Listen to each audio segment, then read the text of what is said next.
நீ அந்நிய பாஷையில கொஞ்சம் அதிகமா பேசி பாருங்களா, அந்த நேரத்துல டக்கு டக்கு டக்கு டக்குன்னு ஒரு வசனத்தை எடுத்து கொடுத்துக்கிட்டே இருப்பார். அவர் போதிப்பார். அதாவது அந்நிய பாஷை பேசி ஆவியானுடைய உதவியோடு பைபிள் வாசிக்கிறவனுக்கும் சும்மா திறந்து பைபிளை வாசிக்கிறவனுக்கு வித்தியாசம் என்ன தெரியுமா? இப்ப நைட் இருக்கு, இரவு இருக்கு. அந்த இரவு தூங்கி புளிச்சு பிடிச்ச உடனே அந்த பகலுக்கு வித்தியாசம் இருக்கு பாத்தீங்களா? இந்த வெளிச்சம், நைட்டு இருட்டு, இந்த பூமி முழுது இருட்டா இருக்கு.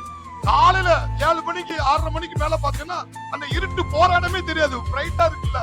அதே மாதிரிதான் ஆவியானுடைய உதவியோடு அந்நிய பாஷை பேசினா இந்த பைபிளை படிக்கும் பொழுது இருட்டுக்கும் வெளிச்சத்துக்கும் எவ்வளவு வித்தியாசம் இருக்கோ அதே போல ஆவியானவர் துணையோடு அந்நிய பாஷை பேசிக்கிட்டு நீ பைபிளை படிச்ச நீ புரிஞ்சுக்கிறதுக்கும் தேவன் புரிய வைக்கிறதுக்கும் இரவுக்கும் வெளிச்சத்துக்கும் எவ்வளவு வித்தியாசம் இருக்கோ அவ்வளவு வித்தியாசம் உண்டு. கை தட்டுவோம். உண்டு. ஹல்லேலூயா.